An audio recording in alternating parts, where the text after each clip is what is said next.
नमस्कार दोस्तों, कैसे हैं आप लोग? आशा करता हूँ आप लोग अच्छे होंगे।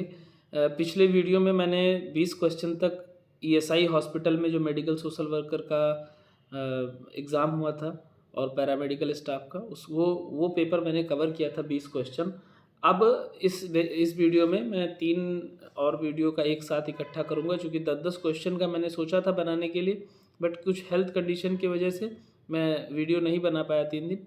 तो इस वीडियो में मैं टोटल 50 क्वेश्चन तक डिस्कस करूँगा फ्रॉम 21। ये सभी पैरामेडिकल स्टाफ के जो एग्ज़ाम होने वाले हैं उनके लिए इम्पॉर्टेंट है, क्योंकि मेडिकल टर्म्स इसमें ज़्यादा हैं। आप पिछले 2 वीडियो में देख चुके हैं। मुझे काफ़ी इसमें मेहनत भी करना पड़ रहा है, थोड़ा-सा टर्म्स को ढूँढने में और उसको प्रॉपर एक ऑर्डर में लगाने में, चूँकि मैं चारों ऑप्शन को डिस्कस करने की कोशिश कर रहा हूँ जिसमें जितना हो सकता है।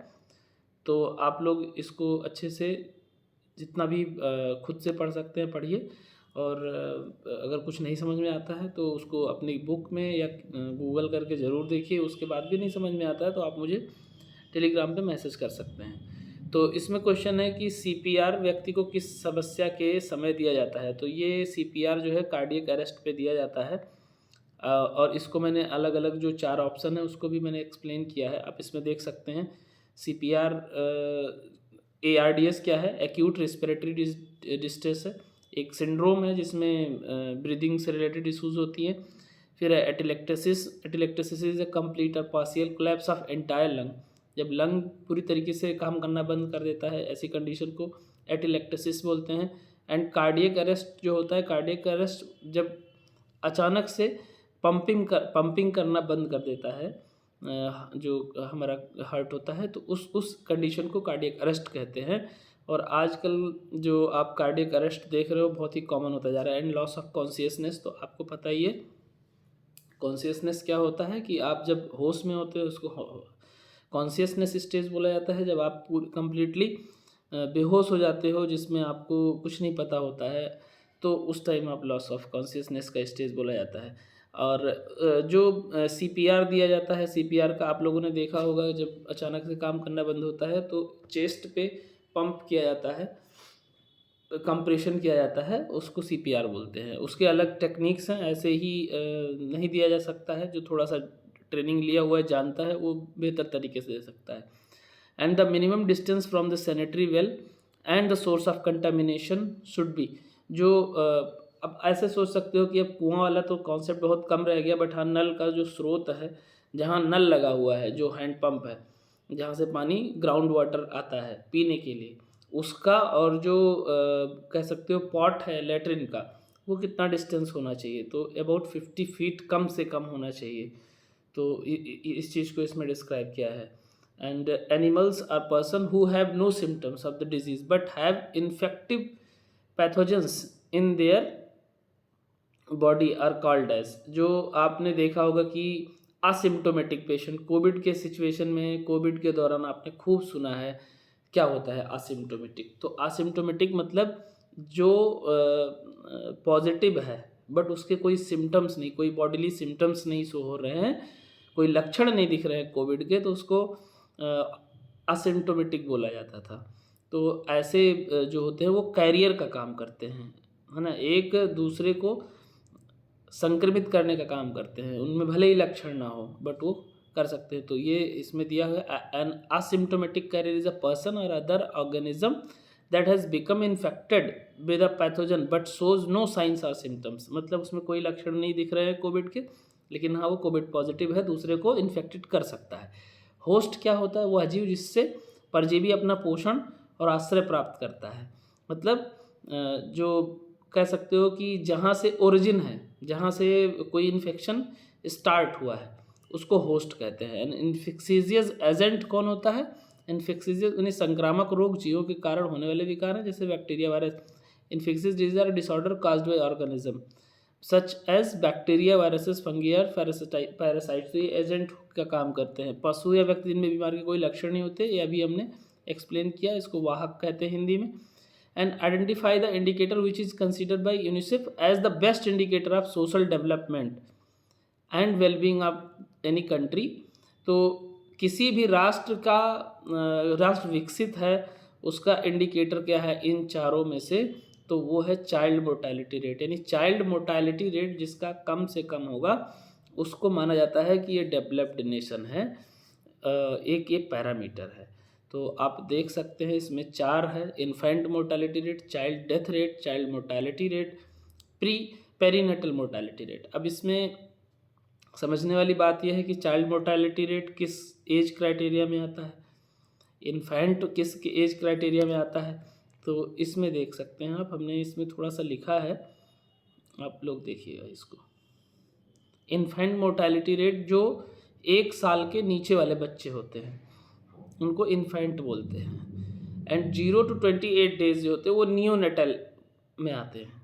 तो 0 to 28 डेज वाले बच्चों को नियोनेटल मोर्टेलिटी में काउंट किया जाता है अगर उनकी डेथ हो जाती है 28 दिनों से पहले। बिलो 5 ईयर को चाइल्ड मोर्टेलिटी में रखा जाता है। तो जब भी चाइल्ड की बात आएगी मतलब 5 साल से कम वाले बच्चे, और 28 दिन से 1 साल के बीच वाले को पोस्ट नेटल मोर्टेलिटी बोलते हैं। तो ये बहुत ही इम्पॉर्टेंट है सभी जितने भी पैरामेडिकल स्टाफ हैं, पैरामेडिकल प्रोफेशनल्स हैं उनके लिए। और ये नेशनल हेल्थ पॉलिसी जो 15 मार्च 2017 को जो है लॉन्च होता है यूनिवर्सल हेल्थ कवरेज को लेके, उसमें ये सारी चीज़ें रखी गई कि जो लाइफ एक्सपेक्टेंसी रेट है उसको 70 तक ले जाना है। अभी एज़ पर 2011 सेंसस हमारा जो औसत आयु था 67.5 वर्ष था, उसको 70 तक ले जाने का था। और उसके बाद में जो टोटल फर्टिलिटी रेट है उसको 2025 तक 2.1 लाने का हमारा टारगेट रहा है। और जो डेथ रेट है उसमें जो बिलो 5 है मतलब चाइल्ड मोर्टेलिटी रेट है उसको 1000 पे 23 तक लाने का टारगेट रखा गया है। और स्टिल बर्थ जो हमारा बहुत ज़्यादा, स्टिल बर्थ मतलब पैदा होते ही बच्चा अगर डेथ कर जाता है तो उसको भी डिक्रीज़ करना है, वो भी कम से कम मतलब बिलो 10 लाना है। तो ये कुछ हमारे एम एंड ऑब्जेक्टिव हैं यूनिवर्सल हेल्थ कवरेज के, जो आप आयुष्मान भारत योजना के तहत देख रहे हैं। तो इस जो इधर टेबल बना है इसको भी आप नोट कर लीजिएगा, बहुत सारी इन्फॉर्मेशन है जो बहुत इम्पॉर्टेंट है आपके लिए। हेल्थ प्रमोशन एक्टिविस्ट इंक्लूड, अब इसमें क्या मतलब एक जो हेल्थ प्रमोशन है वो किसको बोलते हैं, एक्सरसाइज एंड गुड न्यूट्रिशन, जो आपको हेल्दी रख सकता है। स्वास्थ्य संवर्धन जो सबसे मतलब कह सकते हो इम्पॉर्टेंट एक्टिविटी, आपको योग बताया जाता है, आपको एक्सरसाइज बताया जाता है, ब्रीदिंग एक्सरसाइज बताया जाता है। तो वो व्यायाम और अच्छा पोषण मतलब अच्छा खाना और अच्छा एक्सरसाइज ही आपको हेल्दी रखता है।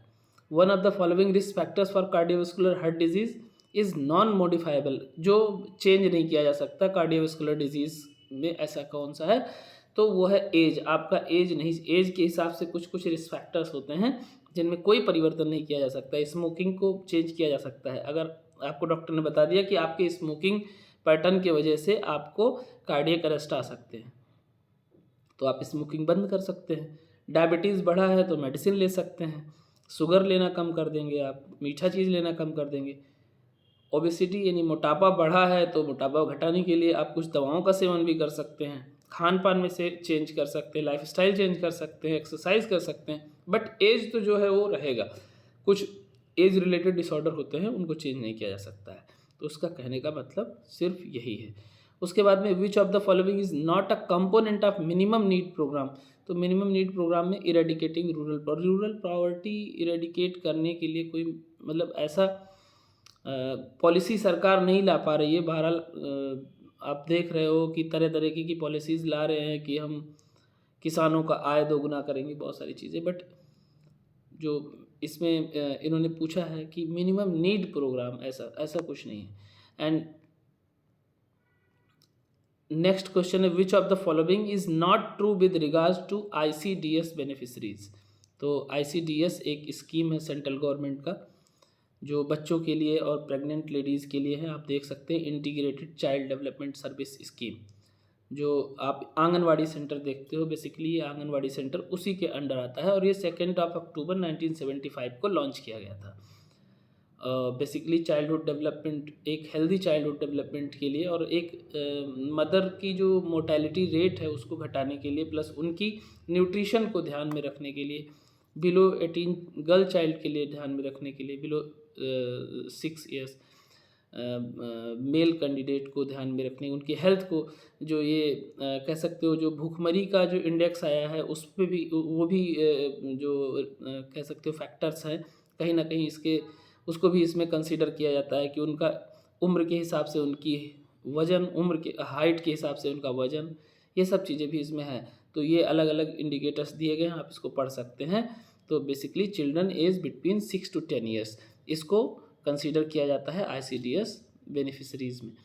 एंड नेक्स्ट क्वेश्चन है the person who is collecting vital statistics at the district level. इसमें थोड़ा सा मुझे कन्फ्यूज़न लग रहा है, इन्होंने स्कूल टीचर दिया है बट मेरे हिसाब से इसमें ऑप्शन ही गलत दिया हुआ है।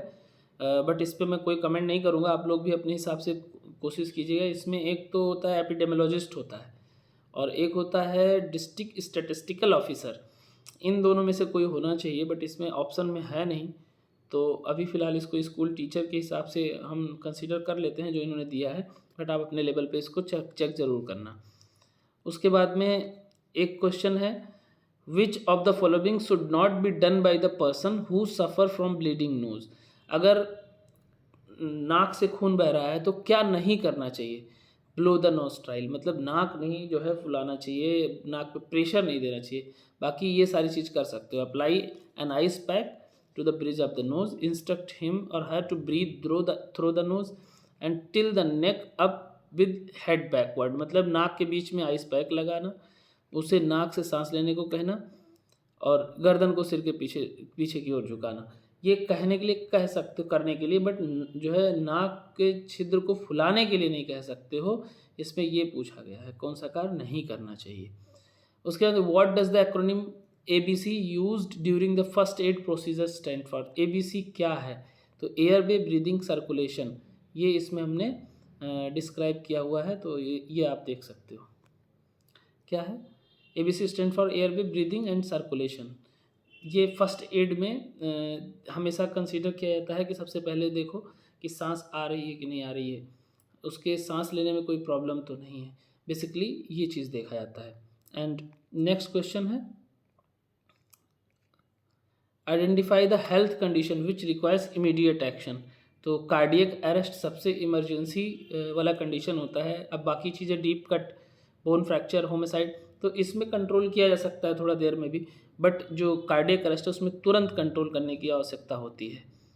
नेक्स्ट क्वेश्चन है व्हाट इज़ फर्स्ट एड। तो फर्स्ट एड है जो इनिशियल केयर दिया जाता है किसी भी इंजर्ड पर्सन को, उसको फर्स्ट एड बोलते हैं।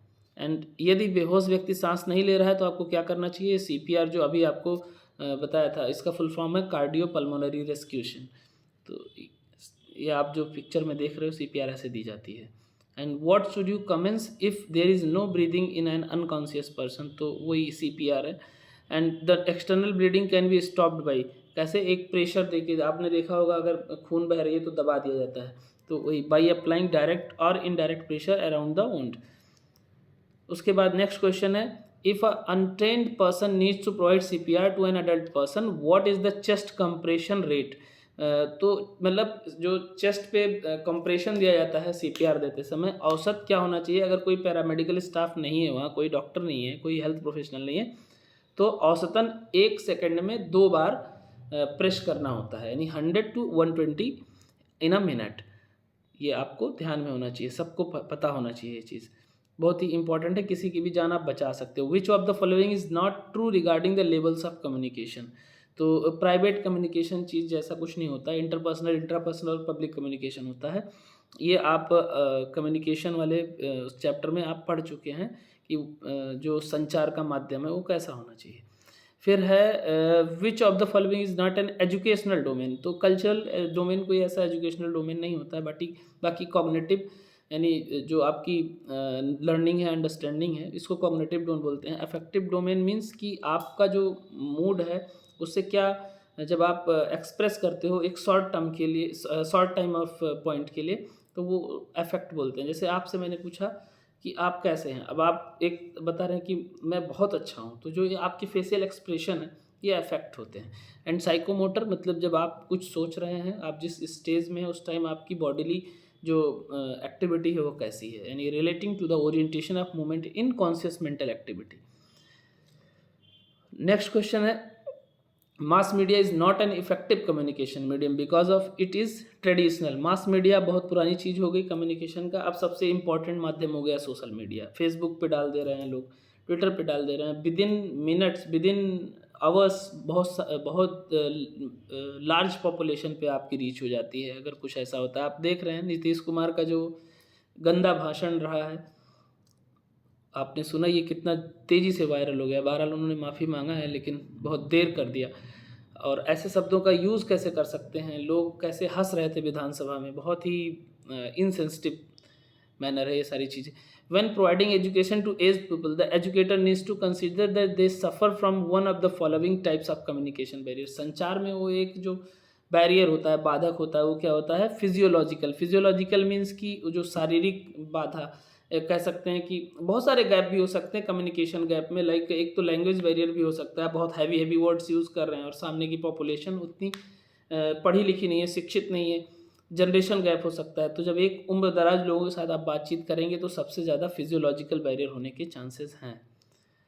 एंड नेक्स्ट क्वेश्चन है,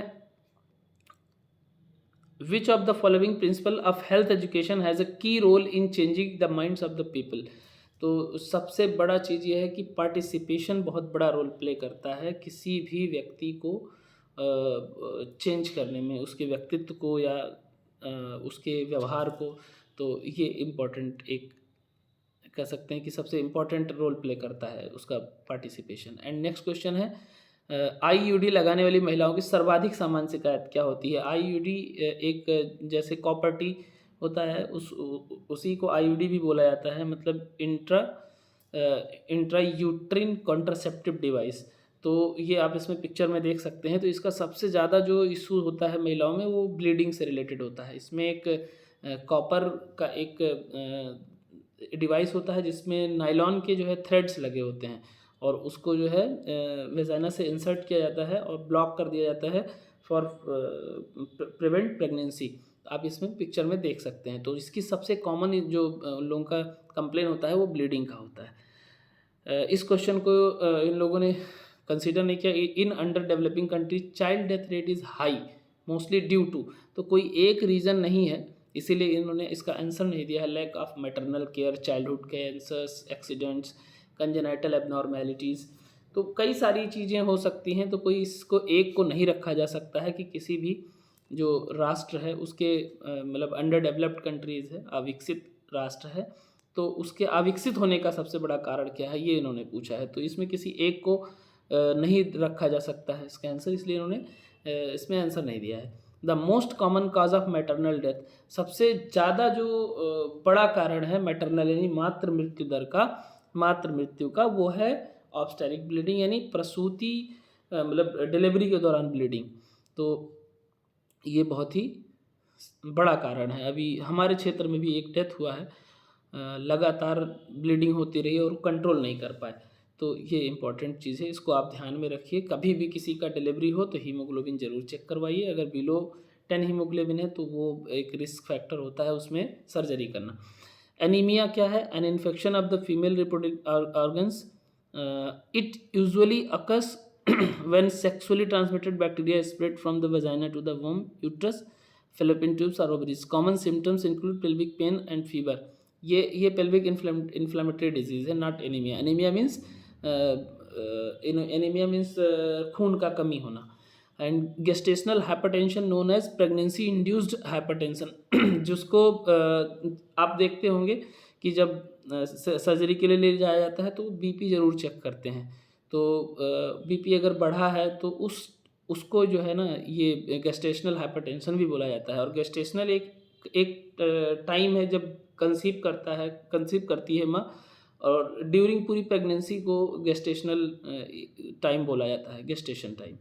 तो ये आप याद रखिए, ये सब बहुत ही इंपॉर्टेंट मेडिकल टर्म्स है जो आपको प्रैक्टिस में बहुत ही हेल्प करती है।